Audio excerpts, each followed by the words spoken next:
chrétien. Il dit, parlez-nous du christianisme, pasteur. Vous dites que le christianisme, pour vous, ce n'est pas une religion, mais c'est une relation entre père et fils. C'est écrit où?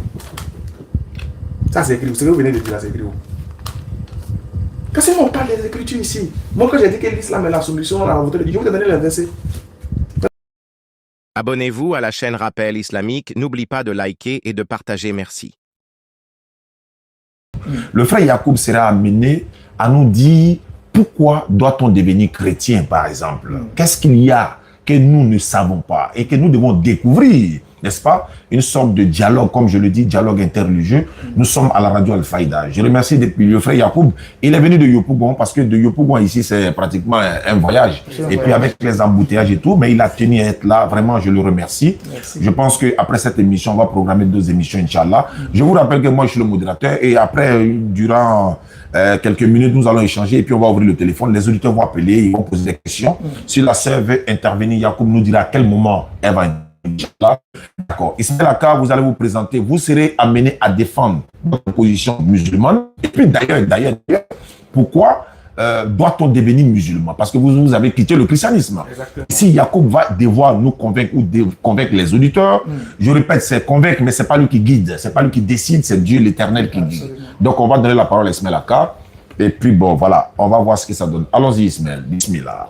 Assalamu alaikum wa rahmatullahi wa barakatuh. J'espère que vous me recevez bien. Oui, 5 sur 5. On remercie Allah subhanahu wa ta'ala, le maître de l'univers, l'incontesté et l'incontestable créateur des cieux et de la terre, le puissant, le digne de louange, le seul à être imploré, l'intemporel-spatial, le créateur sans pilier visible, sans dialogue ou catalogue, qui est le maître incontesté de l'univers. Que la paix et la bénédiction d'Allah soient sur le noble messager Muhammad sallallahu alayhi wa sallam, sur ses compagnons, ainsi que sur toute personne qui va attester qu'il n'y a aucune divinité qu'Allah et que Muhammad est son messager. Je suis votre humble serviteur, votre frère, votre fils, votre tout ce que vous voulez, Ismaël Aka de la DDR. Alhamdoulilah, je suis très ravi de rencontrer mon frère apôtre Yacoub. Merci pour cet échange qu'on aura sur la religion. Je suis très heureux aussi de faire partie de cette belle radio Al-Faïda 95.3 qui donne l'opportunité aux gens de venir échanger de manière fraternelle en ce qui concerne la religion, parce que c'est très rare de voir ça, ces gens d'opportunités, voilà, que nous offre cette radio-là. Et vraiment, c'est un plaisir pour nous. On dit qu'on remercie Allah pour tout. On demande à Allah de bénir le propriétaire de la radio et de ceux qui y travaillent, etc. Pour l'initiative qu'ils prennent déjà de permettre à ce que les religieux puissent s'exprimer de manière contradictoire, mais dans le respect, dans la courtoisie, et puis dans la fermeté dans la fermeté et surtout dans l'envie de pouvoir démontrer par A plus B la vérité. Alhamdoulilah. Donc je suis vraiment heureux. Je tenais à remercier ça d'abord. Et aussi dire aux internautes, aussi à ceux qui nous suivent, aux éditeurs et à ceux qui nous suivent un peu sur les réseaux sociaux, un peu de partout, que alhamdoulilah, nous, on vous promet un échange assez respectueux et respectable. On vous promet des versets qui seront dits, des textes qui seront lus. On vous promet la tolérance, on vous promet aussi un peu de... Souvent quand un match il est joué, il y a un peu de faute, voilà, des titillements. Voilà. Il ne faudrait pas que vous soyez vraiment vexés. Ça fait partie de l'échange. Il y a des fois où on n'est pas d'accord. Voilà, le ton pourra peut-être monter, vous allez nous excuser pour ça. Mais on est des humains, on est appelé à faire des erreurs. Mais vous devez garder en tête la bonne intention que nous avons de transmettre notre vérité. Donc on peut commettre des erreurs, mais vous pouvez nous excuser pour ça, Inch'Allah. Et aussi dit qu'on aura à manger et à boire en ce qui concerne la spiritualité. Grammatical, ok. Donc j'aimerais que vous me pardonniez pour ça. Grammatical, ok. Donc j'aimerais que vous me pardonniez pour ça. Voilà. Au fait, je dirais que la religion islamique n'est pas aussi une religion éloignée ou bien inconnue à moi ou bien de moi. Voilà, puisque je suis né dans la religion islamique et j'ai grandi un peu là-dedans avant que le Seigneur Jésus ne m'appelle d'une manière mystérieuse. Voilà, je dis d'une manière mystérieuse parce que là, je me rappelle à l'époque à Divo, très souvent quand les évangélistes, en ce moment j'étais encore musulman, et quand les évangélistes venaient pour évangéliser, moi je les chassais avec le machette. Je parle des évangélistes chrétiens, il n'y avait pas de moyen que je devienne chrétien que par l'appel du Seigneur Jésus-Christ. Au moment où j'étais sur le point de mourir, au moment où j'étais gravement malade, au moment où vraiment je me voyais souvent qu'on me portait dans le cercueil en 2005, ok. Et c'est là que le Seigneur Jésus m'a appelé pour le suivre, ok. Jusqu'à présent, j'ai des frères, puisque mon père il était musulman, puis il est décédé musulman, il a marié plus de 4 femmes, ok, puisque cela est accepté dans l'islam. Comment on appelle ça? Donc j'ai des frères qui sont toujours musulmans jusqu'à ce jour. J'ai des frères, même des frères, même père, même, qui sont musulmans. J'ai ma petite soeur aussi qui est musulmane. J'ai ma mère qui a été à la Mecque, je crois, l'année dernière. Ah ouais? Voilà. Donc c'est réellement une expérience remplie, une famille remplie d'expériences. Vous savez, très souvent, je dis aux gens, on peut être différent sur certains sujets en ce qui concerne la religion, l'argent, les opinions politiques et autres. Voilà, mais il ne faudrait pas que cela nous divise. Voilà, étant des humains, et quelles que soient nos différences, il faudrait que nous soyons toujours en amour. Si toi et moi on ne s'entend pas aujourd'hui, demain on peut toujours se saluer. Effectivement. On peut toujours continuer de parler. Oui, c'est ça, maturité. effectivement. Voilà, c'est ça la maturité. Mais généralement, quand il y a des débats entre chrétiens et musulmans, les gens s'énervent vite et puis souvent ça dégénère. Voilà. Mais je pense que tout ira très bien aujourd'hui. Voilà, donc pour commencer, l'une des premières choses que ce n'est pas aujourd'hui que nous avons les débats entre chrétiens et musulmans. Oui, ça date quand même. Des décennies. Voilà. Et généralement, c'est soit l'imam, parce que généralement c'est les musulmans qui invitent les chrétiens, ok. Et généralement quand il y a ce débat qui a lieu, la plupart de ces hommes de Dieu chrétiens ne maîtrisent pas, ils maîtrisent seulement que la Bible, vous voyez un peu. Ils ne maîtrisent pas trop le Coran, vous voyez un peu. Et cela devient un peu difficile, c'est un débat qui n'est pas balancé, ce n'est pas juste. Vous voyez un peu. Et généralement, on voit beaucoup de, je vais dire, de manquements du côté du chrétien.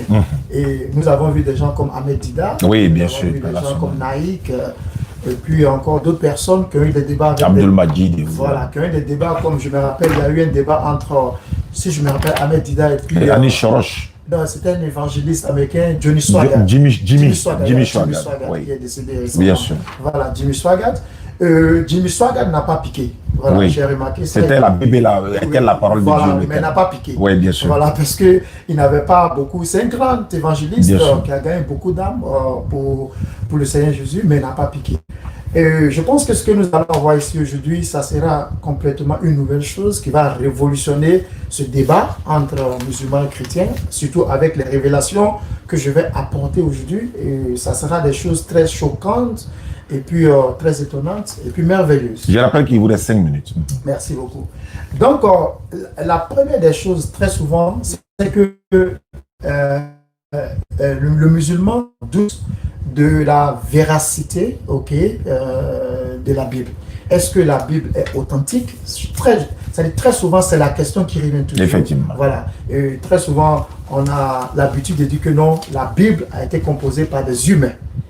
Voilà. Que la Bible, c'est ce que les musulmans, ça c'est l'opinion du musulman. Pour le musulman, la Bible est un livre qui n'a été mis ensemble par des humains, par des hommes. Voilà, que ce n'est pas aussi inspiré en tant que tel. C'est ce que, ça c'est la position du musulman, ok. Bon, moi je pense que si nous partons sur cette position, on pourra aussi dire que le Coran aussi a été écrit par un humain. Voilà, à ce que nous savons tous, ok. Maintenant, aussi le côté des musulmans, les musulmans voient des erreurs dans la Bible. Ils disent qu'il y a des erreurs dans la Bible. Souvent, ils peuvent prendre 2 textes et puis dire que bon, ici, le récit ici avec de l'autre côté, c'est différent. Mais aussi, moi aussi, je dis, bon, ok, dans le Coran, nous avons la même chose. Il y a des versets coraniques qui se contradisent. Est-ce que vous comprenez un peu? Voilà. Donc, il y a ce côté aussi qui est là.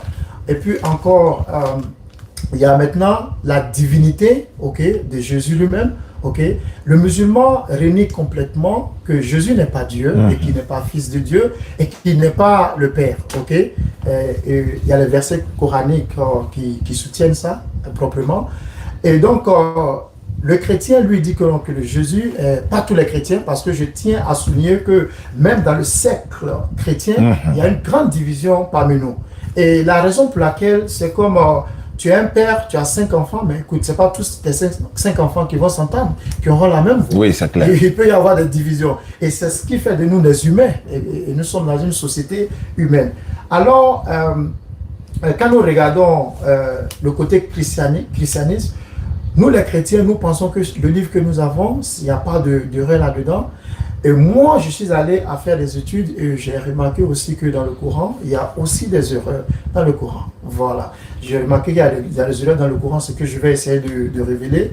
Et puis voilà, on va essayer de lire ensemble et puis essayer d'étudier. Parce que je ramène toujours à tout un chacun, parce qu'un débat, au fait, c'est comme les philosophes, quand ils avaient les débats avant, ça les poussait encore à aller et puis étudier. Et puis approfondir comme ça leurs études pour revenir en puissance et en force. Voilà. Donc, la première des choses, c'est en ce qui concerne, j'aimerais qu'on lise ça d'abord. Je crois, c'est Sourate 3, 45. Voilà. Sourate 3, 45. Si vous pouvez. Oui. Ok. Là, ici, il dit, ô Marie, Allah t'annonce une parole de sa part. Il a dit, son nom sera le Messie, Jésus, fils de Marie. Je tiens à préciser quelque chose. Il te reste 1 minute. Oh, 1 minute, ok, il n'y a pas de problème. Donc, ici, il dit que Allah t'annonce une parole de sa part, son nom sera le Messie. Voilà, donc j'aimerais qu'on souligne d'abord le nom Le du Messie. Et puis Jésus, fils de Marie, ok.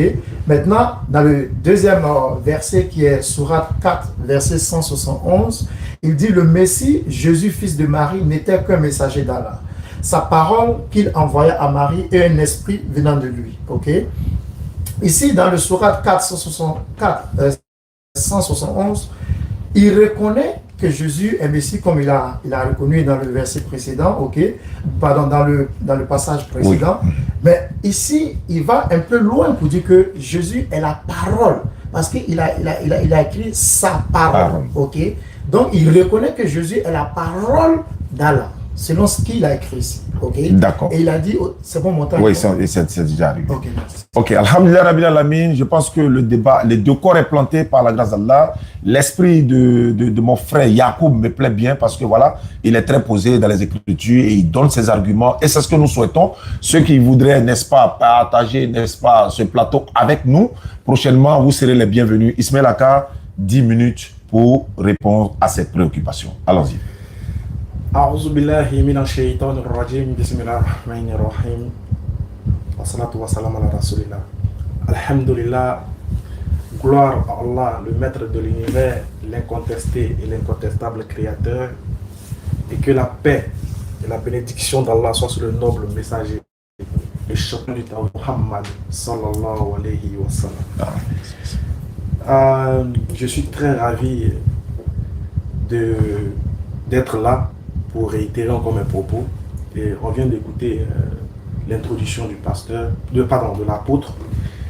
Et vraiment, je tiens aussi à remercier vraiment l'opportunité vraiment que nous donne toujours cette radio Al-Fayda 95.3. Pourquoi je dis que je tiens à remercier? Parce que grâce aujourd'hui à cette belle radio-là qui nous offre ces antennes, on pourra aussi atteindre une autre dimension dans les débats interreligieux et les gens vont comprendre un peu la nécessité de faire ces échanges-là. Et aujourd'hui, les auditeurs qui nous écoutent, vraiment qu'ils prennent note, ils verront l'importance des échanges, des dialogues religieux. Dans le fond, il n'y a rien de mauvais. Peut-être que la forme peut paraître contradictoire ou problématique, je vais dire, mais sinon dans le fond, il n'y a rien parce que quand tu sais que tu tiens sur la vérité, tu ne crains rien, peu importe les circonstances. Le thème qui nous a été donné, c'est de la présentation des deux différentes religions et puis voir si elles proviennent du Créateur des cieux et de la terre. Alhamdulillah, vous savez, ce genre de débat, surtout, le Coran en a mis fin. Le Coran est assez explicite et clair. Chaque verset du Coran témoigne de sa véracité et de sa quintessence et encore démontre sa véracité au travers non seulement des Écritures, mais encore dans la profondeur de l'esprit. Quand on creuse, quand on réfléchit, on voit que l'islam est vraiment, certes, la religion que Dieu a donnée et a propagée pour les humains. Il le dit dans la sourate 3, verset 19. Premier verset que je cite, Allah subhanahu wa ta'ala dit dans la sourate 3, verset 19, Inna dina inna Allah al-Islam. Certes, la religion agréée, acceptée d'Allah, c'est l'islam. Mais avant de parler de l'islam, avant de savoir si l'islam est une religion qu'on doit suivre ou pas, il faut savoir déjà qu'est-ce que signifie islam. Qu'est-ce que signifie islam? Voilà pourquoi Allah subhanahu wa ta'ala va répondre, il va nous donner un indice dans le Coran. Il dit, j'ai parachevé pour vous, dans la sourate 5, verset 3. Dans la tradition française, Allah dit, j'ai parachevé pour vous votre religion et j'agrée l'islam comme religion pour vous. J'ai parachevé pour vous mon bienfait et j'agrée l'islam comme religion pour vous. Donc dans ce verset-là, Allah nous dit que l'islam est un bienfait qu'il a légué à l'homme. Et c'est quoi ce bienfait-là? Ce bienfait-là se présente dans quel sens? Dans le sens où Dieu créant les cieux et la terre, créant les anges, les esprits visibles et invisibles, envoie un homme, crée un homme qu'il le nomme en tant qu'un vicaire. Et tout ce qu'il demande à cet homme-là, c'est de lui obéir. Et cette obéissance-là, c'est ce qu'on appelle l'islam. L'islam, en quelque sorte, c'est l'obéissance de la créature à son créateur, tout en se soumettant à ses lois et à ses ordonnances. Quand tu es soumis à Dieu, dans tout ce qu'il t'injonge et qu'il t'ordonne, dans tout ce qu'il te recommande, dans tout ce qu'il te transmet comme loi, quand tu es soumis à son messager, on dit que tu es musulman. C'est ça qu'on appelle l'islam. Et dans l'islam, il y a un mot, il y a une racine qui dit qu'on appelle salam. Salam en arabe, vous allez vérifier, salam signifie paix. Donc l'islam est en train de nous dire que c'est dans la soumission totale à la volonté de Dieu qu'on aura la paix vis-à-vis des créatures et vis-à-vis de notre Seigneur. C'est ça l'islam. Donc avant de critiquer l'islam, il faut savoir qu'est-ce que c'est. Donc l'islam est une religion de paix dans laquelle l'individu se soumet à Dieu bon gré, mal gré et reconnaît ses bienfaits et se dispose à l'adorer. Le pasteur lui-même, quand il a pris, l'apôtre lui-même, quand il a pris la parole, il a dit qu'il y a des versets du Coran qui se contredisent. Déjà, il ne faudrait pas qu'on fasse deux sujets à la fois. Il ne faudrait pas qu'on mélange les sujets. Moi, je suis quelqu'un qui suis très, vraiment strict dans les débats. Si le thème, c'est entre la Bible et le Coran, quelle est la parole révélée? On va aborder ce sujet. Si le thème, c'est est-ce que l'islam est une religion qui procure le salut? Mais il ne faudrait pas qu'on fasse du méli-mélo, il ne faudrait pas qu'on se mélange. Il ne faudrait pas qu'on touche à plusieurs branches. Le Coran se contredit, il y a des erreurs dans le Coran, il y a des versets qui ne sont pas... Non, il ne faudrait pas on mélange. Si vous voulez parler des contradictions du Coran et de la Bible, vous apportez un autre jour, vous choisissez le thème et on va le développer. Mais je préfère qu'aujourd'hui, on reste dans le thème que vous-même vous avez choisi. À savoir, entre l'islam et le christianisme, quelle est la religion qui sauve? Quelle est la religion qu'on doit suivre? Quelle est la religion qui vient de Dieu? Bien, parce que si on veut aller dans les contradictions bibliques et coraniques, ça ne va pas le faire. Franchement, ça ne va pas le faire. Et je tiens à rassurer ceux qui nous écoutent, à nos auditeurs, je pense que c'est une erreur de sa part de dire qu'il y a des erreurs dans le Coran, parce qu'en face de moi, il ne pourra pas montrer une seule erreur dans le Coran. Parce que le Coran lui-même dit, dans son sein, si le Coran provenait d'un autre qu'Allah, vous y trouverez maître contradiction. C'est-à-dire que vous êtes né 1400 ans après le Coran. Alors que quand Dieu révélait ce verset-là à son messager, il y avait des contemporains. Il les a défiés étant vivants de trouver une contradiction, une seule erreur.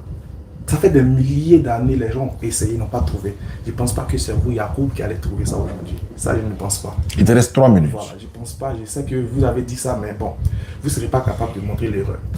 Mais je tiens à rassurer les auditeurs qui nous écoutent, c'est que dans ma deuxième prise de parole, on va vous montrer pourquoi nous demandons aux gens de devenir musulmans comment l'islam est une religion qui a été révélée à Dieu. Pourquoi on dit que l'islam sauve. Pourquoi il est important de devenir musulman avant votre mort. On aura le temps, avec les versets, avec la tradition prophétique, pour de vous démontrer par A plus B que c'est l'islam qui est la religion qui guide vers le salut. Ensuite, ce que je tiens à préciser encore, c'est que pour l'instant, le pasteur a cité 2 versets du Coran. Dans la sourate 4, verset 171, et puis dans la sourate 3, verset 45, si je ne m'abuse, disant que, parlons de Jésus. Je tiens à dire que, en ce qui concerne la personne de Jésus dans le Coran, le sujet il est clair. Le Coran est assez clair et explicite. Voilà pourquoi vous ne verrez aucun musulman diverger sur la personne de Jésus. Parce que nous, Dieu nous a déjà dit qui est Jésus dans le Coran. Voilà pourquoi nous, on ne diverge pas. Tu n'as pas voir un musulman qui va dire que Jésus est le Fils de Dieu. Tu n'as pas voir un musulman qui va dire que Jésus est Dieu. Tu n'as pas voir un musulman qui dit que Jésus c'est un ange ou bien Jésus est le Saint-Esprit. Non. Parce que Dieu, par sa miséricorde, nous a donné l'enseignement définitif, parfait, en ce qui concerne la personne de Jésus. Parce que le consolateur, quand il viendra, il vous conduira dans toute la vérité. Comme le consolateur il est venu, il nous a conduit dans toute la vérité en ce qui concerne l'image, l'identité de Jésus, que nous on appelle Isa. Donc on n'a aucun problème dessus. C'est plutôt à vous, chez vous en tant que chrétien, de trouver vraiment qui est Jésus. Parce que vous-même, vous venez de le dire, qu'il y a d'autres qui ne croient pas que Jésus soit Dieu, d'autres chrétiens qui ne croient pas que Jésus soit Dieu, d'autres qui ne croient pas qu'il soit, d'autres pensent qu'il est le Fils, pensent qu'il n'est pas l'Esprit, etc. Donc, le problème, ce n'est pas chez nous, c'est chez vous. Vous devez vraiment trouver l'identité de celui que vous adorez. Sinon, chez nous, ça va. Voilà pourquoi il n'y a aucun musulman sur la terre qui ne sait pas, qui ne dit pas que Allah est son Seigneur et que Mohammed est son messager. J'ai dit bien aucun musulman de la terre. Donc nous musulmans, en ce qui concerne la akira, ce qui concerne le pilier de la foi, on est situé, on est bien guidé. Tout musulman de la terre te dit la ilaha illallah Muhammad Rasulullah. Parce que nous, on a déjà ce principe qui mène au paradis. La connaissance d'un Dieu et la prescription et la décision de suivre son messager qu'il a envoyé. Donc ce n'est pas chez nous qu'il faut avoir des problèmes, c'est plutôt chez vous que vous devez voir qui est vraiment Jésus, statuer dessus d'abord avant de venir voir dans le Coran s'il est Dieu ou pas. Donc il faut faire attention. Je tiens à vous redonner une deuxième chance encore, pour que vous essayiez de rentrer dans le thème, pour qu'on puisse continuer la suite, Inch'Allah.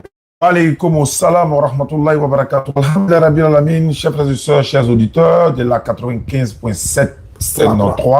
95.3 Radio Al-Faïda, bienvenue à l'émission. Nous allons donner les 10 autres minutes à Yacoub, l'apôtre Yacoub. Allons-y, vous avez 10 minutes. Ok, merci. Je pense que j'ai ignoré aussi de remercier, je crois, le fondateur de cette radio. Et, en tout cas, je le remercie. Et aussi, je te remercie avec toute ton équipe pour m'avoir invité ici.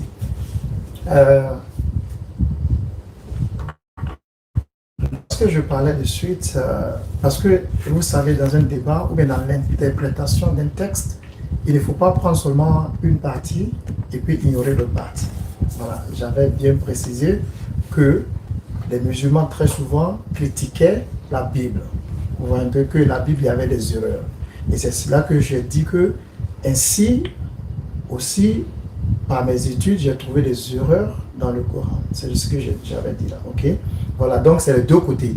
Voilà, donc je pense que, comme tu l'as dit, si on veut rester sur ça, bon, ça ne va pas nous avancer, quoi, en fait. Voilà. On pourra revenir une prochaine fois sur un thème précis, la Bible et le Coran et tout ça, Inch'Allah. Voilà, voilà. Donc maintenant, nous parlons de, comme ça, je parlais de Jésus.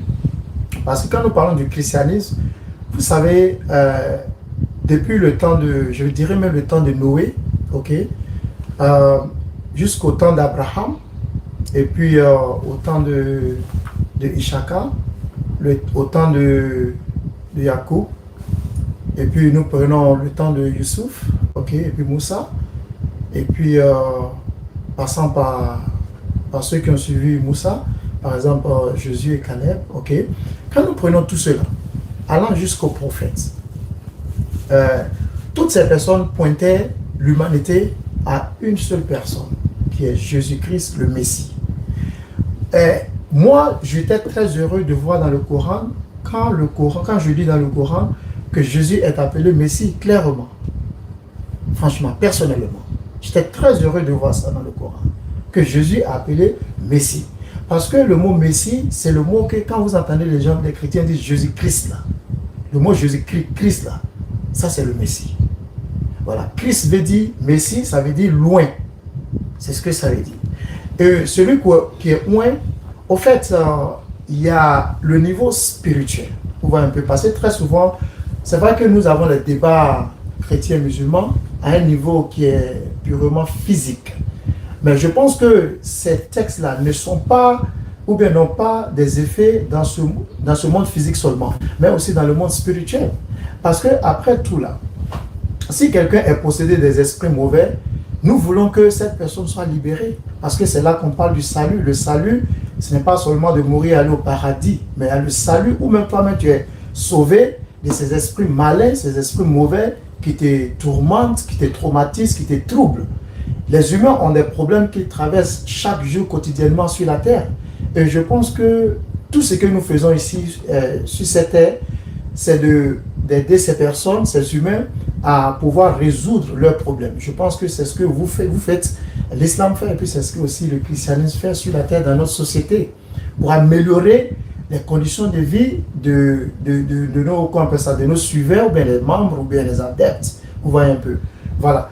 Donc, quand nous parlons de Messie, nous parlons du Christ. Et le Christ est considéré comme celui qui est venu pour sauver l'humanité. Voilà. Maintenant, j'ai une question. Et peut-être après tu pourras répondre à cela.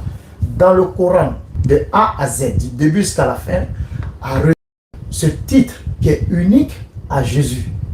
J'aimerais que vous répondiez à cela après. Ça fait un. Deuxième, à qui d'autre a-t-il dit que Dieu a envoyé sa parole, comme il a considéré la personne même comme sa parole? Je n'ai pas dit quelqu'un qui a donné la parole de Dieu, non. Quelqu'un qui a été appelé lui-même. Je veux dire que dans toute sa personnalité, cette personne est appelée la parole de Dieu. Qui d'autre? J'aimerais savoir ça aussi, ok? Ça, c'est des questions, toujours se basant sur le Coran, ok? Maintenant, pour appuyer un peu, lorsque ici dans Sourate 4, verset 171, il dit le Messie Jésus, fils de Marie, n'était qu'un messager d'Allah, sa parole qu'il envoyait à Marie. Ok? Lorsque vous lisez dans la Bible, il y a quelque chose que je vais vous dire, parce que je ne suis pas seulement un homme spirituel, juste dans la parole, mais aussi en acte. Voilà. Par la grâce de Dieu, j'ai eu des séances de délivrance où j'ai délivré des gens qui étaient possédés par des esprits mauvais. Et ces personnes se sont manifestées. La même chose que Jésus a fait lorsque vous lisez dans le Injil, okay, dans les évangiles, j'ai eu à faire ça, j'ai expérimenté ça. Deuxièmement, j'ai expérimenté des cas. Je me rappelle en 2007, un enfant était mordu par le serpent mamba vert. Ok, mamba vert. Et cet enfant était tellement malade au point de mourir. Sa mère était partie voir un féticheur. Mais quand la mère était partie, elle n'a pas reçu de guérison pour l'enfant. Et quand moi j'étais parti dans leur maison, j'ai demandé après la mère. On m'a dit que la mère était partie chercher de l'aide chez un marabout. Le Saint-Esprit m'a dit, ne touche pas à cet enfant. Parce que tout ce que nous faisons, nous sommes guidés, conduits par le Saint-Esprit. Parce que la parole de Dieu dit que, la Bible dit que tous ceux qui sont conduits par le Saint-Esprit sont les fils de Dieu. Okay? Ceux qui sont conduits par le Saint-Esprit, pas tout le monde. Pas tout le monde qui dit Jésus. Mais ceux qui sont conduits par l'Esprit Saint, ceux-là sont les fils de Dieu. Donc la plupart des choses que nous faisons, c'est sous la conduite, la direction du Saint-Esprit. Okay? Maintenant, cet enfant, après quand la mère était venue, la mère, elle m'a parlé. L'enfant, son visage était complètement enflé. Et j'ai parlé avec la mère. J'ai dit, maman, c'est avec toi que se trouve le problème, pas avec ton enfant. Quand j'ai amené la foi de la mère vers la repentance, parce qu'elle est partie voir un féticheur, voilà, c'est interdit dans la Bible, ok, la sorcellerie, tout ça, c'est interdit dans la Bible. La magie, la Bible n'autorise pas ces genre de choses, ok, c'est de croire en Dieu, mettre ton cœur dans sa croyance, croyant que Dieu qui guérit les malades, va guérir les malades. On n'ajoute plus rien. Voilà, ça c'est ce que moi je crois en ce qui concerne le christianisme, ok. 3 minutes. Merci. A reçu la guérison.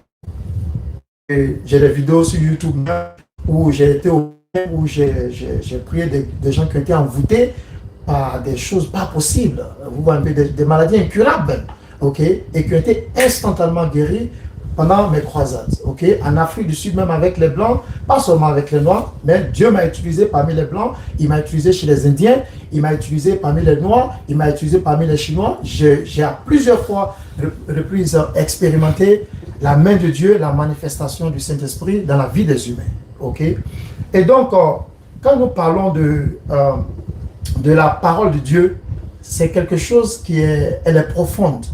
Je viens d'écrire un livre, ça fait de cela peut-être 3 semaines, où je parlais de la parole est une personne. Ça, c'est le titre du livre, ok? La parole, ça c'est bien avant même que toi et moi on échange. La parole est une personne. Vous voyez un peu? Et Dieu a dit qu'il envoya sa parole et il les a guéris de toutes les maladies et il les a délivrés de leurs infirmités. Ça, c'est Psaume 107, verset 20. Ok? Donc, quand Jésus était venu sur la terre, Jésus parlait et puis les gens recevaient la guérison. Et ça, c'était quelque chose qui était un peu rare. Que un être humain parle et puis des esprits se manifestent qui sont chassés. Jusqu'au point où il y avait des Juifs eux-mêmes qui ont assisté, qui ont regardé les œuvres de Jésus et ils ont dit, ils étaient tellement étonnés, ils ont dit, mais cet homme, qui est cet homme? Qu'avec sa parole, il parle et puis les esprits obéissent à sa parole. Vous voyez un peu. Avec sa parole, Jésus a parlé à la mer qui s'agitait. Avec sa parole, Jésus a ressuscité Lazare qui était mort à distance. Il n'était même pas parti imposer sa main. Il a appelé Lazare par sa parole. Lazare s'est levé et puis il était ressuscité. Okay? Et Dieu lui-même qui est le créateur, c'est par quoi il a créé l'univers. C'est par sa parole. Vous voyez un peu. C'est par la parole que Dieu a parlé. C'est ce que les Hébreux appellent Davar. Okay? C'est par Davar que Dieu a créé l'univers qui existe. Nous qui sommes aujourd'hui des êtres humains là, c'est par son souffle divin que Dieu nous a créés. Le souffle divin, c'est la parole, parce que c'est le son. Quand on parle du souffle de Dieu avec la parole de Dieu, les deux sont la même chose. Est-ce que vous voyez un peu? Maintenant, quand vous lisez la Bible... Il vous reste quelques secondes. Hein? Quelques secondes. Ok, la Bible dit quoi? La Bible dit que la parole de Dieu est vivante et elle est efficace. Voilà. Donc, restons sur le Sourate 471 qui dit que Jésus est sa parole. Ça donne déjà un titre divin à Christ Jésus. Ce Messie dont le Coran parle. Merci. D'accord. Alhamdulillah Rabbil Alamin wa salatu wa salam ala Rasulillah. Chers auditeurs de la 95.3 Radio Al-Faïda, c'est tous les dimanches de 16h à 18h en direct, en exclusivité. Nous recevons des hommes de Dieu, nous recevons des apôtres. Apôtre Yacoub est là, voilà, nous recevons. Il nous reste encore une quarantaine de minutes pour mettre fin à l'émission. Si vous avez aussi des bonnes annonces à faire, vous avez vos annonces, vous avez, des communiqués à faire, vous pouvez nous rejoindre à la radio. Le directeur est là, il va vous recevoir, Inch'Allah. Donc, je rappelle que l'apôtre Yacoub a dit qu'il a fait des guérisons, il a fait des miracles et tout ça. Et il a même posé 2 ou 3 questions fondamentales. Il dit qui d'autre, en dehors de Jésus, dans le Coran, qui est appelé le Messie, et également à qui le Coran a-t-il dit est la parole de Dieu.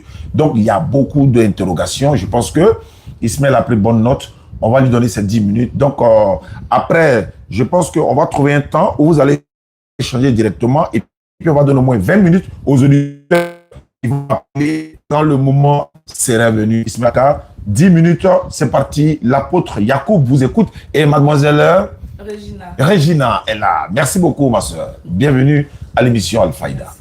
Allons-y. La voix des religieux, j'allais dire. Merci beaucoup à l'apôtre Yacoub. C'est la radio, hein, donc il a profité en même temps pour faire un peu de pub. Voilà, il dit qu'il fait un peu de miracle. Donc pour tous ceux qui sont intéressés, ne me passez, ça va pas passer parce que vous êtes en face de... Oui, mais il dit il a fait miracle. Donc, je suis un pasteur. Donc moi, voilà, donc il était là-bas aussi. Dans le passé, il faisait des miracles. Donc ne vous inquiétez pas. Ne vous inquiétez pas pour ça. Ne vous inquiétez pas pour ça. Les miracles ne sont pas cause de vérité. Parce que même vous partez chez les féticheurs, vous partez chez eux aussi, ils font un miracle. Vous comprenez, non? Il y a des gens, il n'y a pas cité les noms, ils font des miracles, c'est des tradis modernes, c'est des puissants. Donc les miracles ne sont pas cause de vérité. Si vraiment vous avez le don des miracles, normalement vous devez collaborer avec le gouvernement, mais parce que les hôpitaux qui sont là, les malades qui sont là-bas ont vraiment besoin de vous. Mais ce n'est pas le sujet. C'est ça, c'est pour ça que je dis, il faut maîtriser les sujets avant de venir en face d'un musulman. Il faut vraiment maîtriser les thèmes. Quand tu veux aborder un thème, il faut maîtriser. Si tu ne maîtrises pas, vas-y, laisse tomber. Le thème là, vous devez expliquer aux gens d'abord c'est quoi le christianisme et comment le christianisme sauve. C'est ce que vous devez faire. Moi, à mon tour, j'allais expliquer aux gens c'est quoi l'islam et comment et pourquoi nous disons que l'islam sauve au travers des écritures que nous sommes venus trouver. Parler de la parole, qui d'autre a dit le Messie, ce n'est pas le sujet. Si je vous réponds pour dire que c'est Jésus à qui Dieu a mis le titre du Messie, qui a vraiment insisté sur le terme Messie, qu'est-ce que ça change? Ça ne change rien à la thématique qui est donnée. Est-ce que parce que quelqu'un s'appelle le Messie, cela veut dire que le christianisme est vrai? Non, ça n'a rien à voir. Revenons dans le sujet. Parler du Christ. Et ça, c'est un exercice qui est très compliqué pour certains chrétiens. Ils n'arrivent plus aujourd'hui à parler, à nous dire d'où vient le christianisme, qu'est-ce que c'est que le christianisme, comment ça sauve, comment c'est apparu, comment les gens y adhèrent. C'est un exercice très compliqué pour eux. Ils n'y arrivent pas vraiment. Surtout quand ils sont en face des musulmans qui peuvent les contredire, qui peuvent amener la contradiction. C'est compliqué. Je comprends l'exercice. Je comprends que ça soit compliqué pour vous, mais si vous ne pouvez pas, vous pouvez dire aux gens, nous on est très tolérants, on va vous laisser, c'est pas grave. Maintenant, je vais parler de l'islam. J'ai commencé déjà, à mon introduction, je vous ai dit c'est quoi l'islam? L'islam, c'est la soumission totale à la volonté de Dieu. C'est-à-dire que Dieu crée l'homme et il veut que cet homme-là soit soumis à ce qu'il ordonne. C'est comme un père de famille qui a mis ses enfants au monde. La première des choses qu'il veut dans sa maison, c'est que ses enfants lui obéissent. C'est en cela même qu'il va se sentir être père, va se sentir père parce qu'il veut dominer son espace, parce que c'est lui le propriétaire de la chose. Mais comment dominer, comment marquer de son autorité? C'est quand les gens qui y habitent sont soumis à ce qu'il ordonne, à ce qu'il interdit. Dans cette soumission-là, le père il est joyeux de voir ses enfants se soumettre à lui. Il les aime et il les accorde la paix. C'est la même chose que Dieu fait dans la création. Il crée les hommes. Il veut qu'on soit soumis à sa volonté, qu'on fasse le bien et qu'on délaisse le mal. Et suivre les prophètes qui viennent parler de sa part. C'est ça l'islam. Maintenant, comment est-ce que cette... D'autres vont se poser la question, mais d'où vient cette religion? Dieu dans le Coran, dans la sourate 30, verset 30, dit retourne ton vers la religion que nous avons donnée originellement à l'homme. Dieu dit que l'islam a commencé depuis l'origine de l'homme, c'est-à-dire Adam et Ève. Quand il a créé Adam et Ève, il a dit vous pouvez manger de tous les fruits de ce jardin, mais ce fruit-là n'en mangez pas. Il a donné l'islam en même temps. C'est-à-dire il montre la bonne voie et il a interdit la mauvaise. Et il veut que Adam soit soumis à sa volonté. C'est depuis l'origine que Dieu dit que l'islam a commencé. Ça n'a pas commencé avec le prophète Mohammed. Donc Dieu encore va dire dans la sourate, dans le Coran, dans la sourate 2 et dans la sourate 3, il dit, nous avons enjoint cette religion, comme nous avons enjoint à Abraham, Enoch, Moïse, Jésus et aux autres prophètes. Nous ne mettons aucune distinction entre eux, mais c'est à Allah que nous sommes soumis. Donc Dieu dans le Coran dit que tous les messagers qui sont venus, qui sont succédés dans le temps et dans l'espace là, ont propagé et ont prôné une seule religion, qui est quoi? La soumission à la volonté de Dieu. Appelle les gens à quitter des ténèbres et à venir à la lumière du Seigneur. C'est ça la religion. Donc, les prophètes qui se sont succédés là, ont annoncé un seul même message. Parce qu'il ne peut pas avoir un Dieu et puis il va envoyer des prophètes et qui vont venir, eux, à leur tour, léguer plusieurs religions aux gens où ils vont se perdre. Des religions qui vont se contredire, qui vont se marcher dessus, qui vont s'entretuer. Vous comprenez? Donc c'est la première des choses que Dieu inculque comme valeur. C'est la première des choses que Dieu envoie. C'est ça la religion de Dieu. Voilà pourquoi il a dit dans la sourate 3, le verset 55, que la seule religion qu'il accepte des hommes, c'est sa soumission, c'est l'islam. Et il continue dans la sourate 3, le verset 85. Vous avez le Coran là-bas, vous pouvez vérifier ce que je dis. Dieu dit dans la sourate 3, verset 85, quiconque dévie une autre religion qui est l'islam, il ne sera point agréé et il sera dans l'au-delà parmi les perdants. Dieu dit, s'il y a un humain sur la terre qui entend parler de l'islam et qui refuse de croire et qui désire une autre voie, une autre, c'est-à-dire qu'une autre relation que l'islam, cette personne-là ne sera pas agréée, cette personne-là ne sera pas sauvée, cette personne-là sera dans l'au-delà parmi les perdants. Parce qu'en dehors de la soumission de Dieu, en dehors de la soumission totale à la volonté de Dieu, il n'y a aucune voie de Dieu de salut. Aucune. Pourquoi le prophète Mohammed dit, quiconque entend parler de moi, Mohammed, et refuse de croire, son sort final n'est que l'enfer. C'est tout. Et c'est ce que nous sommes venus vous dire aujourd'hui, c'est le message que nous sommes venus vous annoncer. C'est que là, les prophètes se sont succédés. Ni Jésus n'a prêché le christianisme. Vous ne pouvez pas démontrer ça. Jésus n'a jamais entendu le mot chrétien. Il ne sait même pas ce que ça veut dire. Il ne sait même pas. Il n'a jamais appelé ses disciples chrétiens et il n'a jamais enseigné le christianisme. Je vous mets au défi selon la Bible, vous ne pouvez pas le montrer. Parce que le mot chrétien est venu après que Jésus soit passé dans Actes des Apôtres, chapitre 11, verset 26. Quand vous allez lire la note explicative E, vous allez voir que là-bas, c'est les païens d'Antioche qui ont appelé les disciples de Jésus chrétiens. Mais les païens d'Antioche, là, ils adoraient qui? Ils adoraient la déesse Astarte. Donc, c'est-à-dire que du vivant de Jésus, là, il n'a jamais appelé ses disciples chrétiens. Ni un ange, ni un homme de Dieu, ni un prophète, ni Dieu lui-même n'a appelé les gens chrétiens. Qui a appelé les gens chrétiens, selon la Bible? C'est les païens. Voilà pourquoi vous êtes incapables de nous dire c'est quoi le christianisme. C'est quoi? Parce que Jésus ne l'a pas enseigné, il ne connaît pas ça. Et quand vous allez commencer à nous donner vraiment l'origine du christianisme, vous allez voir qu'il y a beaucoup, vous allez comprendre pourquoi vous, le dimanche, vous ne pouvez pas aller chez les célestes pour prier. 3 minutes. Vous allez comprendre pourquoi le catholique ne peut pas aller chez l'évangéliste pour prier, alors qu'ils disent qu'ils adorent le même Dieu. Vous allez comprendre pourquoi il y a beaucoup de choses que vous ne faites pas ensemble. Quand vous allez révéler ici l'origine du christianisme, moi j'ai révélé l'origine de l'islam. Et je dis que l'islam n'attend rien de l'homme, si ce n'est qu'il se soumette à la volonté de Dieu et qu'il croit en son messager qu'il a envoyé. Dieu dit dans le Coran, il y en a plein de versets qui garantissent le salut du musulman. Il y a beaucoup de versets dans le Coran qui disent que le musulman est sauvé. Je vais vous lire un verset, si le modérateur me le permet. Vas-y, frère. Écoutez ce verset dans la sourate 46, verset 13. Écoutez ce beau verset-là. Moi, en tant que chrétien, quand j'étais chrétien, quand je faisais mes recherches, c'est l'un des versets qui a ébloui mon cœur. Écoutez ça. Dieu dit, ceux qui disent notre Seigneur est Allah. Je lis en français pour que les gens sachent que le Coran a été traduit en français. Voilà.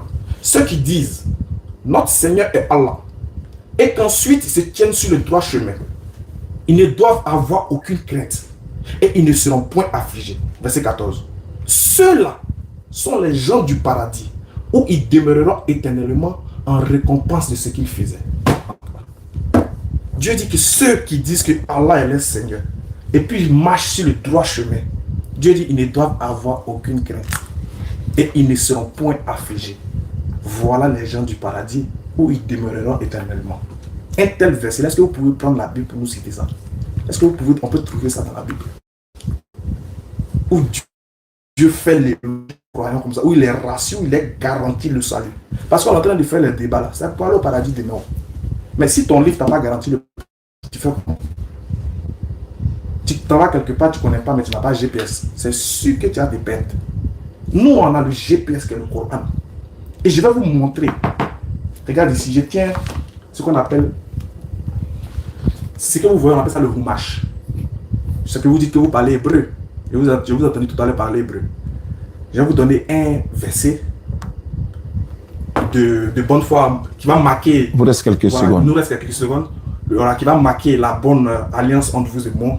Vous allez lire un texte pour moi. Et puis les internautes seront un peu ravis. Si vous pouvez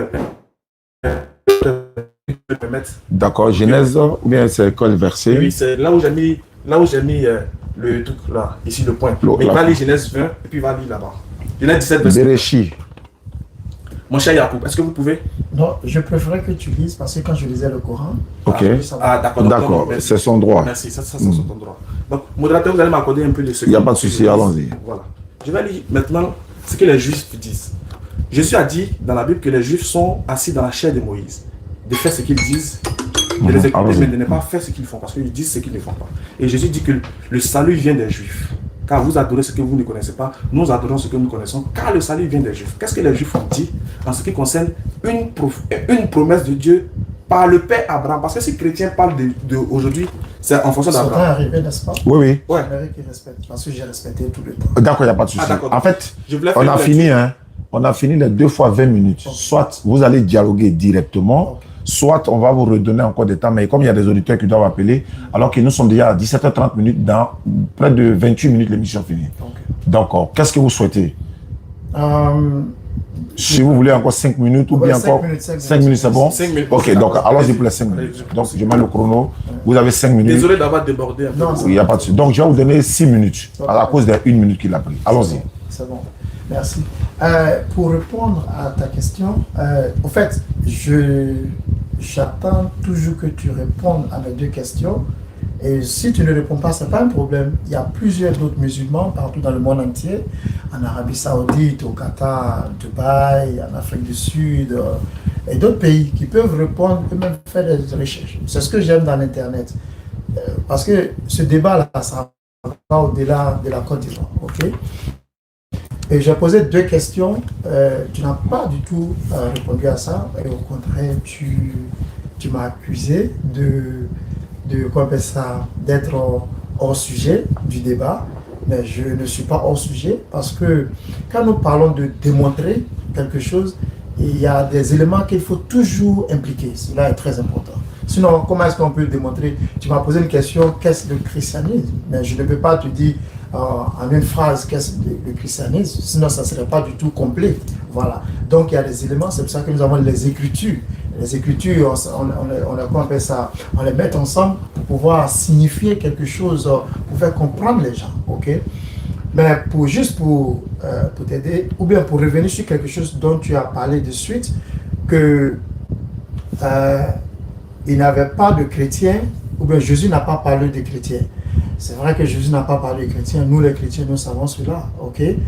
Et au fait, moi personnellement, je ne considère pas le christianisme comme une religion. Voilà.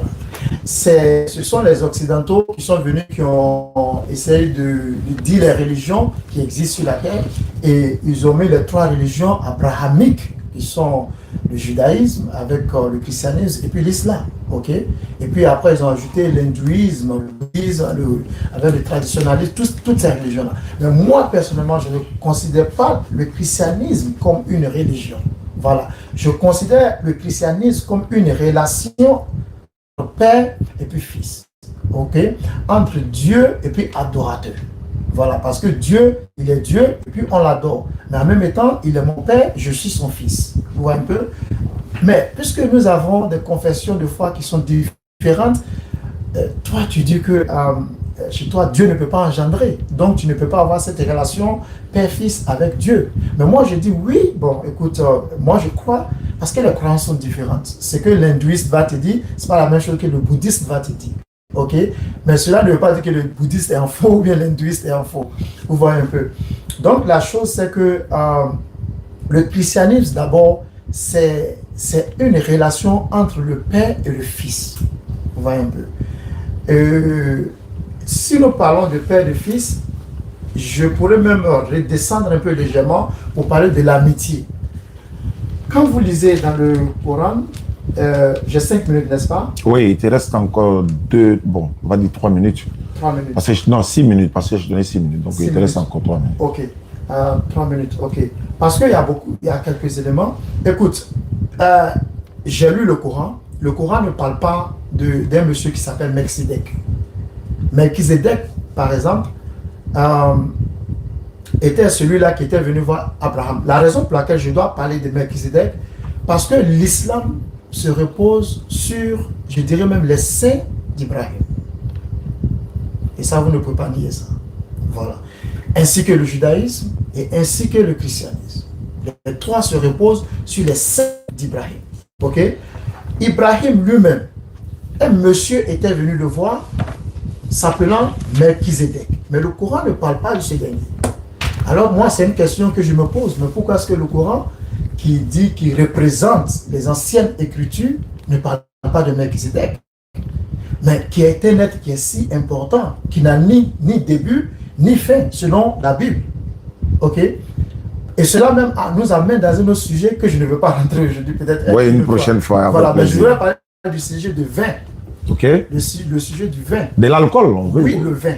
Tu peux vin, ok, il n'y a pas de souci. Vin alcoolisé, ok, vin. Voilà. Parce que, non, c'est vrai, c'est important. Parce que le Coran,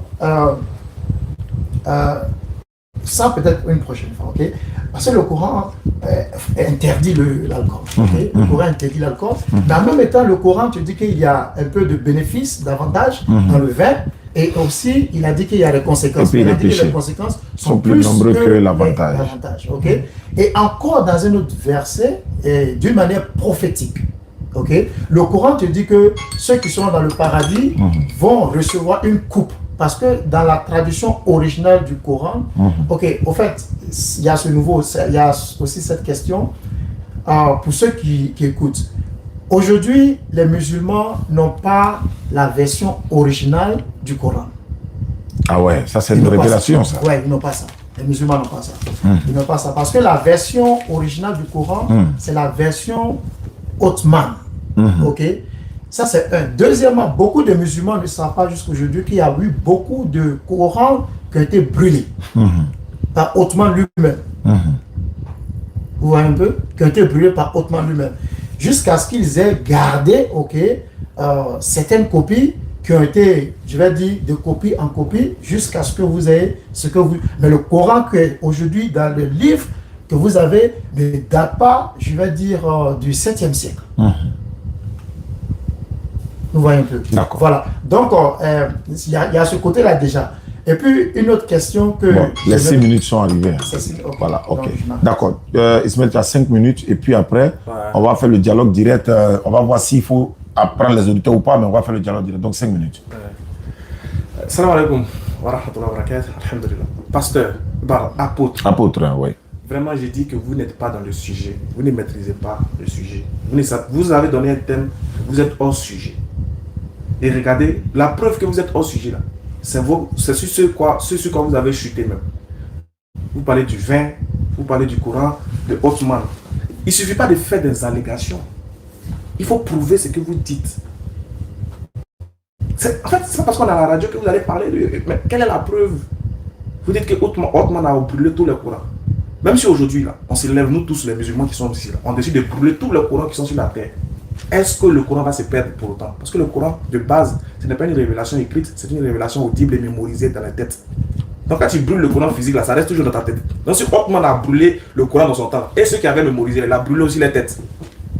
Pasteur, pardon, soyons sérieux, parce qu'il y a des auditeurs qui nous écoutent. On ne sait pas qui nous écoute. Donc, soyez sérieux. Quand vous faites des allégations, il faut être capable de les prouver. Ne dites pas de...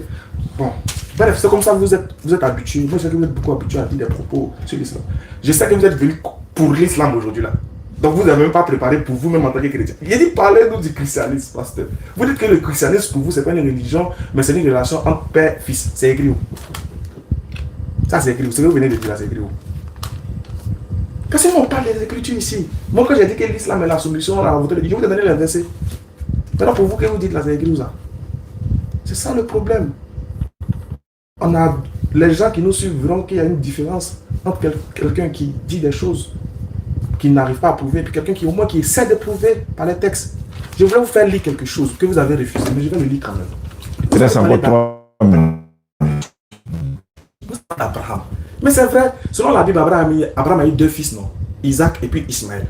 Dieu a fait une alliance avec Isaac selon la Bible, selon vous. Mais il a fait une promesse à Ismaël. On va lire. Genèse 17, verset 20. Écoutez ceci. Quant à Ismaël, je l'ai entendu. Voici, je le bénirai, je le rendrai fécond. Je le fructifierai et je le multiplierai prodigieusement. Il engendrera 12 princes et je ferai de lui une grande nation. Pasteur, si la parole de Dieu dans la Bible, si Dieu ne dit pas une chose sans que la chose là ait son accomplissement, si Dieu ne dit pas une parole sans que la parole arrive dans lui, c'est qu'elle a eu son accomplissement. La question qu'on vous pose, quand est-ce que Ismaël est devenu une grande nation, selon la Bible? Mais les Juifs vont nous répondre, les Juifs, ils vont nous répondre. Qu'est-ce qu'ils disent? Les Juifs disent ceci. Nous voyons que l'accomplissement de la promesse faite à Ismaël a mis 2333 ans à s'accomplir, avec l'essor de l'islam au 7e siècle de notre ère courante. Mais les Juifs disent que ça a mis 2333 ans à s'accomplir. Voilà ça, c'est écrit. Donc eux-mêmes, ils reconnaissent que la promesse que Dieu a faite à Ismaël, c'est accompli par la venue d'un prophète au 7e siècle. Qui est ce prophète-là? Ils me te disent par la venue de l'islam au 7e siècle. Ça, c'est une vérité là que vous ne pouvez pas gommer. Vous ne pouvez pas supprimer. Maintenant, moi, je veux qu'au travers des textes, tu me dis d'où vient le christianisme. C'est qui t'es où? Toi-même, tu as reconnu, heureusement, mon frère, il a reconnu que Jésus n'a pas parlé du christianisme. Ah, mais c'est bien. Curieusement, Jésus n'a pas parlé du christianisme, mais vous, vous réclamez de Jésus. Comment que le principal acteur n'a pas posé, n'a pas parlé, n'a pas prôné? Donc, c'est-à-dire que qu'est-ce qui prouve que tu n'es pas perdu, cher apôtre? Normalement, vous êtes apôtre, vous êtes censé suivre les enseignements de votre guide, qui est le Christ. Donc, j'ai répondu à vos deux questions, bien que ce soit hors sujet. J'ai dit, dans le Coran, là, le titre Messie est attribué à Jésus. C'est une réponse. Deuxième, vous avez dit, qui d'autre que Jésus a appelé? Dieu a appelé la parole de Dieu. J'ai dit, il n'y a pas un verset, une virgule dans le Coran qui dit que Jésus s'appelle la parole de Dieu. Ça n'existe pas. Je vous mets au défi, ça n'existe pas. Attention. Donc, vos deux questions-là, bien qu'elles ne soient pas dans le sujet, je les ai répondu. Mais j'ai dit, revenez au véritable sujet. Je vais te donner des versets du Coran qui disent que les musulmans seront sauvés s'ils pratiquent les ordonnances de Dieu, se soumettent à lui et croient en son messager, suivent son messager. Quand ils pêchent, Dieu dit dans la sourate 39:53, repentez-vous, car Allah pardonne tous les péchés. C'est tout. Vous, en tant que chrétien, apôtre de surcroît, quel est le message du christianisme que vous pouvez nous annoncer selon les Écritures? D'où vient le christianisme et qui apprenait, puisque Jésus n'a pas prêché ça, qui a prêché ça alors? Et pourquoi vous vous réclamez d'une chose que Jésus n'a pas prêché? Merci. Merci beaucoup. Le temps est écoulé. On va voilà. On rappelle aux auditeurs 95.3. La radio Al-Faïda, c'est tous les dimanches de 16h à 18h, la voix des religions. Nous serons là le dimanche prochain, Inch'Allah. Et on a des personnes qui, n'est-ce pas, viendront ici pour que nous puissions échanger. Apôtre, est-ce que la sœur va intervenir ou bien vous allez continuer? Ok, peut-être une prochaine fois. Maintenant, moi, j'aimerais savoir, puisque nous sommes presque à la fin de l'émission, on va essayer de voir s'il y a des auditeurs qui peuvent appeler. Vous êtes appelés, voilà. Vous allez composer le 01 02 97 74 13. 01 02 97 74 13. En Côte d'Ivoire, c'est le 225. L'indicatif, c'est le plus 225 01 02 97 74 13. Donc, si vous appelez, vous allez poser des questions et puis on va essayer, Inch'Allah, évidemment, de répondre à ces questions, soit à l'apôtre, soit Ismaël Aka. Et puis, dimanche prochain, on va se retrouver. Mais pendant ce temps, avant que les gens ne puissent appeler, 01. Voilà, Jean-Luc, il y a un frère qui est, voilà, il y a un chrétien. Il s'appelle Jean-Luc, il est pasteur et il m'envoie des messages comme ça en disant est-ce que vous seriez prêt à échanger avec lui sur la divinité de Jésus? Parce que lui, il ne croit pas que Jésus soit Dieu. Okay. Il est pasteur. Il est en ligne, on va essayer de le prendre. Jean-Luc, est-ce que tu peux appeler directement sur le numéro? Parce que quand tu m'appelles, il y a vu ton message, mais quand tu m'appelles sur le WhatsApp ici, je ne peux pas recevoir. Donc, Jean-Luc est appelé. Tu peux appeler ici directement 01 02 97 74 13. Maintenant, dans le cas contraire, s'il n'a pas d'unité, bon, c'est pas. Avant que Jean-Luc appelle, d'accord. Est-ce qu'il y a possibilité que nous on puisse poser? Oui, vous pouvez échanger. Oui, voilà. Allons-y. Allons-y. Les internautes nous appellent. Donc, cher pasteur, enfin, désolé, cher apôtre. Voilà. Est-ce que au moins il y a possibilité que vous nous dites d'où vient le christianisme, s'il vous plaît? Oui, ben, c'est ce que j'étais en train d'expliquer. Mais il me semble que quand je parle, tu me dis que je suis hors sujet. C'est là, je ne sais pas comment on peut avoir un débat sans apporter des compléments, des sujets ou bien des éléments complémentaires. Ce n'est pas possible. Voilà. Donc, je tiens à rappeler que je ne suis pas hors sujet parce que selon ce que moi j'ai publié aux gens, qui est l'affiche que j'ai mis ici, j'ai parlé de Jésus et le Coran, sauveur ou saint prophète, un face-à-face inédit sans détour, sans compromis, des vérités bibliques et coraniques seront exposées. Okay, c'est ce que j'ai mis ici. Okay? Voilà. Donc je ne suis pas du tout hors sujet, je sais ce que je fais. Je ne suis pas venu pour convertir des musulmans pour qu'ils deviennent chrétiens aussi. Voilà, j'aimerais préciser ça. Okay? Phone 1 connected. Ta question là, d'abord, tu as mentionné qu'il n'y a pas un lieu où le Coran parle que Jésus est appelé la parole de Dieu. Oui. Mais pourtant, j'ai lu ça de Phone suite. 1 disconnected. J'ai lu ça de suite dans j'ai lu ça dans Sourate. Ça, c'est quand Phone même 1 connected. dans Sourate 4, verset 171. J'ai lu ça. Donc, je Faites sais la pas. lecture, s'il vous plaît.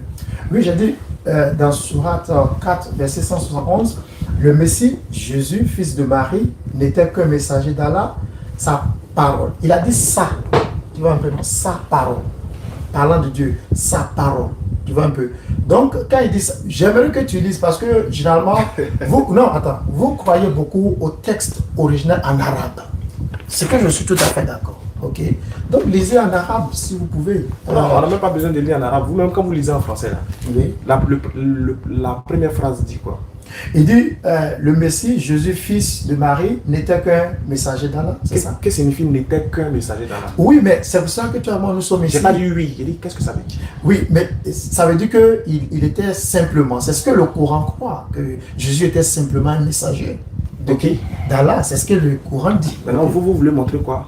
C'est pour ça que toi et moi, nous sommes là, pour montrer, parce que toi et moi, on dit que nous voulons démontrer quoi, ben ça, entre le christianisme et puis l'islam, c'est quelle religion qui est la vraie. Donc, mon cher, après tout, vous avez vu que vous-même, vous avez pris un verset. Oui. La première phrase du verset, déjà, vous pose problème. Non, c'est l'opinion de l'auteur, ok? L'auteur. Oui, merci. Mais c'est le même auteur là que vous voulez utiliser pour dire qu'il s'appelle la parole de Dieu, non? Oui, mais ça, je suis en train de faire un débat avec vous sur vos propres textes. Oui, bien sûr, Ça, c'est mon droit. nos propres, vous dites que nos propres textes. Oui, sur vos textes.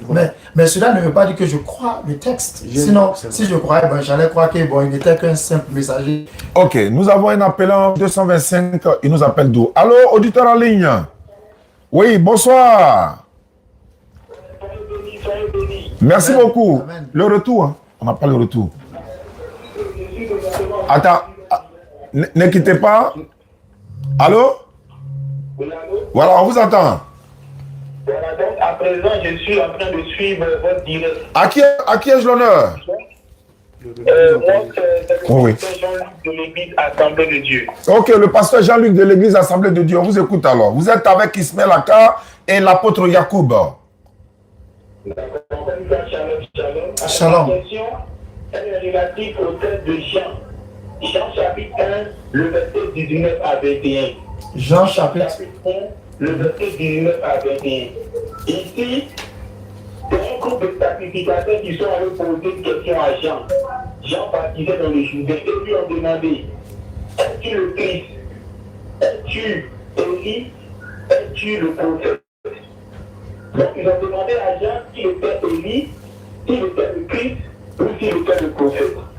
Alors la question que moi j'aimerais poser aux deux débatteurs: qui est Élie? Qui est le Christ et qui est le prophète? Que les Juifs attendaient et que les sacrificateurs sont venus poser à Jean pour savoir si c'est lui Élie, ou bien le Christ, ou bien le prophète. Donc ma question est adressée aux deux débatteurs. Qui est Élie, qui est le Christ et qui est le prophète? Merci. Merci beaucoup, Jean-Luc. Depuis ta position, c'est de lui que je parlais. Okay. Voilà, donc il sera prêt à vous rencontrer. Voilà, peut-être dimanche prochain dans un face-à-face ici. Okay. Et puis on va essayer de voir à quoi ça va ressembler. Donc la question est posée, Jean 1,19. Il dit que tu élis le Christ, qui est le prophète? Il veut savoir le prophète c'est qui. La question est posée aux deux débatteurs. Donc l'apôtre d'abord et ensuite Ismaël Aka. En attendant qu'un auditeur appelle. Pour répondre, une minute. Voilà, 2 minutes c'est bon. Ok, ok. Allez-y. Ok, merci. Non, la question qu'il pose est très simple. Ils sont venus voir Jean parce que Jean, il prêchait et il appelait le peuple d'Israël à la repentance. Ok. Et puis ils sont venus, ils ont demandé à Jean, est-ce que, parce que quand ils l'ont observé, ils ont vu que celui-ci ressemble tellement au Messie, mais est-ce qu'il est le Messie? Et en même temps, ils ont vu qu'il ressemble à Élie. Ok. Est-ce qu'il est Élie? Et aussi le prophète. Voilà. Donc, qui est Élie d'abord? Oui, mais nous savons, Élie était un prophète, ok, des choses juifs, ok, qui a fait tellement d'œuvres de Dieu, il a fait des miracles. Et pour juste résumer, Élie était celui-là qui a combattu les mécréants, si je peux appeler ça comme ça, ceux qui ne croyaient pas en Dieu et qui adoraient, qu'on appelle ça, Baal, ok. Donc, Élie, lui seul, a combattu les prophètes des Baal. Et Élie est l'un des prophètes qui n'a pas connu la mort. Ou un peu, parce que Élie est monté au ciel dans un chariot de feu. Ok? Donc voici Élie. Ok? Maintenant, quand il parle de Christ, Christ c'est le Messie, c'est ce que le Coran parle. Le Messie, ça veut dire ouin. Et c'est ce qu'on appelle quand on dit Jésus-Christ, ça veut dire Jésus le Messie. C'est Yeshua Mashiach. Ok? Jésus le Messie. Et le Messie veut dire il est ouin. Et la Bible dit que car Dieu a tellement ouin Jésus-Christ, ok, de Nazareth, de puissance, ok, et du Saint-Esprit qu'il allait faisant de bonnes œuvres et guérissant tous ceux qui étaient malades. Ça, c'est le Messie. Donc, quand le Messie devait venir, il devait sauver l'humanité, guérir les malades. Il devait, en tout cas, faire de bonnes œuvres aux humains. Voilà, c'est ça le Messie. Troisième, il a parlé du prophète. Qui est le prophète? Oui. Mais un prophète, c'est celui qui annonce des choses qui sont à venir pour aider l'humanité à se préparer, voir un peu, en ce qui concerne ces événements à venir. Ça, c'est un prophète. D'accord. Merci beaucoup. Auditeur en ligne, bonjour. Allô? Oui, bonsoir. Bonsoir. Vous nous appelez d'où? Moi, je vous appelle Badjopé. Vous nous appelez dans ce pays. Comment vous appelez? Oui, moi, je m'appelle Ahmed. Ahmed. Donc, on vous écoute. Votre question. Sinon, c'est pour vous dire seulement, vous saluer seulement, c'est intéressant, je suis content de vous seulement. Ah, merci beaucoup Ahmed, depuis Azopé. Voilà, bonne continuité, je suis parfaitement d'accord, je suis content de... D'accord. Merci beaucoup. Merci. Ok, l'apôtre vous dit merci, l'apôtre Jacob vous dit merci, Ismaël Aka également, et la sœur Regina. Tous les invités. D'accord, merci beaucoup. Voilà, donc allons-y.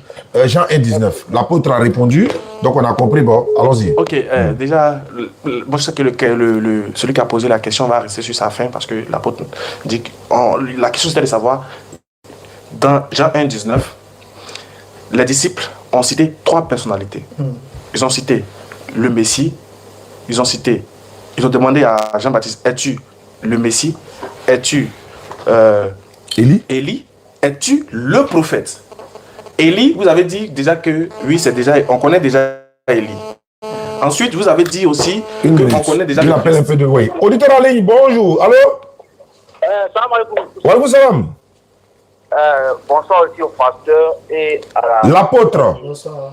Bon, à l'apôtre, pardon. Oui. Moi, j'ai une question pour l'apôtre. Allons-y, votre question. Comment vous appelez? Vous nous appelez d'où? J'appelle de Cocody. Comment vous appelez? Monsieur Ouattara. D'accord, allons-y. La question à l'apôtre. Ok. Le Coran dit, Isa alayhi salatu wa salam, dans le Coran, il a parlé au berceau. D'accord. Les chrétiens disent que cette affirmation du Coran est fausse. Maintenant, on va dire dans Hébreux 10.5. Dans Hébreux 10.5, on dit, bon, si on peut lire.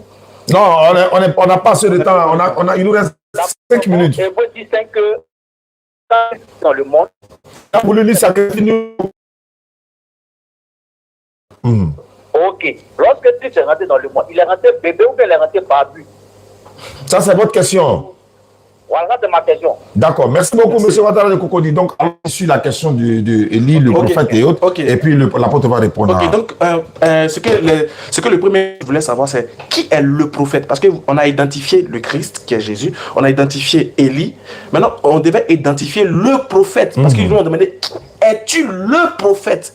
Qui est le prophète? Et c'est là la question de l'auditeur. C'est là la question de l'auditeur. Il dit, mais pourquoi ils ont dit, es-tu le prophète? À qui faisait allusion? Si déjà, quand il faisait allusion au Christ, il s'agissait d'un homme. Quand il faisait allusion à Élie, il s'agissait d'un homme. Mais le prophète en question, là, c'est qui? C'est ça la question que vous devez répondre normalement. Le prophète, là, c'était qui? Quand il disait à Jean-Baptiste, es-tu le prophète? À qui faisait-il allusion? Est-ce qu'il y a un prophète qui devait venir? Parce que pour vous, le Christ n'est pas qu'un prophèt. Pour vous, Élie, ce n'est pas Jean-Baptiste. Mais qui est ce prophète-là qui devait venir, dont les disciples sont allés demander à Jean cet individu en question? C'est à ça que vous devez répondre. Parce que si les musulmans disent que c'est le prophète Mohammed, vous allez dire, ah mais c'est faux. Mais aujourd'hui, là, nous, on veut que vous nous répondiez. Qui est ce prophète-là qui devait venir? Il a répondu dans le même chapitre. D'accord, quand vous aurez le temps de parole, vous allez nous dire dans le même chapitre, Inch'Allah. Maintenant, pour la deuxième question. Voilà, la question était à l'apôtre. En attendant, vous pouvez appeler, bon, on est presque à la fin de l'émission, mais on va prendre un dernier auditeur. 01 02 97 74 13. 01 02 97 74 13, et puis on va se retrouver, Inch'Allah, le dimanche prochain de 16 à 18h. Il se pourrait que Jean-Luc soit là, il va venir peut-être rencontrer l'apôtre. On verra ça hors antenne. Donc l'apôtre, la question c'est de savoir, dans Hébreux 10, 5 à 7, il a dit, lorsque Christ entra dans le monde, la question c'est la partie où Christ entra dans le monde. Il veut savoir, comme le Coran dit, il était bébé, lui il veut savoir, il est rentré comment dans le monde, étant grand, adulte et bébé, tout ça. Voici un peu ça. Oui, ben nous connaissons très bien l'histoire de comment Jésus est venu. Effectivement. Jésus est venu lorsque l'ange Gabriel a été apparu à la Vierge Marie. Et puis l'ange Gabriel a dit à Marie qu'elle va concevoir un enfant. Et elle-même, elle était étonnée. Elle a dit, mais comment est-ce que je peux enfanter ou bien tomber enceinte pendant que je n'ai pas connu de garçon? Mais ce qui s'était passé, c'est que par la parole qu'elle a cru, parce que c'était la fin, elle a cru en la parole et c'est la parole qui l'a enceinte. Je peux dire cela. Un peu. Et je pense que le Coran, d'une part, aussi parlait de ce contexte-là aussi. Voilà. Elle a donné sa parole à Marie. Vous voyez un peu. Voilà. Mais revenant sur ça, Jésus, il est venu au monde étant bébé, pas avec des barbes. Très bien. Il est né bébé. La question est répondue. D'accord. On est déjà à la fin de cette émission. Je rappelle que nous sommes nous sommes en direct 95.3. On va se retrouver dimanche prochain. On va donner 1 minute rapidement à l'apôtre de dire les derniers mots. Ismaël va conclure et puis on va se retrouver dimanche prochain. Apôtre, en tout cas, on vous dit merci. Et vraiment, ça a été un débat très passionné. Et je pense que les auditeurs sont encore sur leur souffle. Et voilà, ils ont encore soif de comprendre beaucoup de choses. Allons-y, l'apôtre, pour votre mot de fin. Oui. Il y a peut-être le prochain sujet sera peut-être sur les amis de Dieu. D'accord. Parce que Dieu a des amis. Il a des amis. Voilà. Ah, j'ai les frères sans quoi. Je sais pas, mais Dieu, il a le des Coran amis. même le dit. Hein? Ah bon, hein? Le Coran le dit. Ah ouais. Mais ça, on va découvrir des choses. Ouais, c'est ça, absolument. C'est ça, je suis là. Voilà. Le Coran le dit. Et Dieu a un ami. Et la Bible aussi dit cela. OK? Voilà, je vous remercie beaucoup. C'est nous qui remercions. Voilà. Mais ce que j'aimerais dire à nos frères musulmans et chrétiens partout dans le monde entier, surtout en Côte d'Ivoire, c'est... Généralement, je disais tout à l'heure à quelqu'un que vous avez laissé les maquis, les rues d'Abidjan remplies de maquis de buvettes.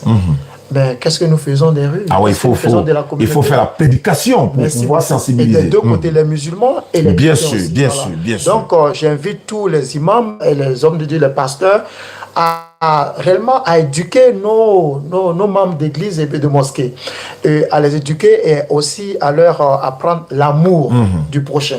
Voilà, la tolérance. Vous voyez un peu. C'est important. Nous avons besoin de ces éléments-là dans notre société. Bien sûr, surtout on est à la veille des élections et tout ça. Oui, la tolérance la tolérance, vous voyez un peu, la compréhension surtout. Bien sûr. Et surtout la recherche de la volonté de Dieu. Parce qu'au début, il a parlé de l'islam, que je connais un peu. En fait, Jésus est la volonté de Dieu, ok. Issa est la volonté de Dieu. D'accord. Voilà. Donc, la volonté de Dieu en ce qui concerne tout ce qui se passe en Côte d'Ivoire. Il ne faudrait pas que nous fassions les choses dans la chair, mais qu'on sache qu'est-ce que Dieu veut pour cette nation ivoirienne. D'accord. Pas ce que l'être humain veut. Merci beaucoup, l'apôtre. Merci, l'apôtre Yacoub. Ismaël Akat, il y a 1 minute parce qu'on est vraiment préparé. On va finir par là. Je dis merci à Radio Al-Faïda 95.3 pour l'opportunité qu'elle nous donne pour échanger. Merci à tous nos auditeurs, nos TikTokers, Facebookers qui nous ont suivis. Le rendez-vous, il est pris dimanche prochain. Chaque dimanche, on aura des débats. Les mercredis, on aura des émissions à faire avec vous, Inch'Allah. Merci beaucoup à tous et à toutes. Tiens a dit que, et corriger rapidement quelque chose, quand il dit que Dieu a des amis dans le Coran, il a dit qu'Abraham est son ami intime, mais pas dans le sens propre du terme, c'est de manière métaphorique, parce que Dieu n'a pas d'égal. C'était juste pour rectifier ça. Et puis, vous dites à la prochaine pour une prochaine émission, pour un prochain débat avec vous. Merci. Toujours. Salam alaikum wa rahmatullah. Merci à la sœur Regina. Merci d'avoir accompagné l'apôtre. L'apôtre même dit, voilà, il est déjà prêt, Inch'Allah, dimanche prochain. Lucas, il faut te préparer. Dimanche prochain, vous serez là. Ismaël va diriger les opérations, Inch'Allah. Et puis, bon, ça va bien se passer. D'autres hommes de Dieu peuvent nous contacter. 0102 97 74 13 pour pouvoir participer à cette émission. C'était la DDR dans la radio. Donc, la Dawa dans la radio, c'est la DDR également. L'émission, c'est la voix des religions. C'est tous les dimanches, 16h, 18h. C'était au 16 années pour vous servir. Wassalamu alaikum wa rahmatullahi wa barakatuh. Merci beaucoup. Merci à vous, pasteur. Ouais, merci à vous. Oui. Non. Il y a mes amis qui voulaient Ah non, sur le bouquet canal, non, on n'est pas sur le Non, ça, pas non. on a ça. Non, non, Al-Faïda n'est pas sur le bouquet d'abord. Non, pas sur le bouquet. Ah, merci Félicitations pour sa émission. Ouais. Avec l'apôtre, voilà, l'apôtre Yacoub. Ça, c'est un plaisir. Merci. Merci beaucoup. Il n'y a pas de souci. Pardonnez ce bouquet. Ok, non, il n'y a pas de. Quand on sera sur le bouquet, ça va vraiment bien se passer. Vous voulez regarder.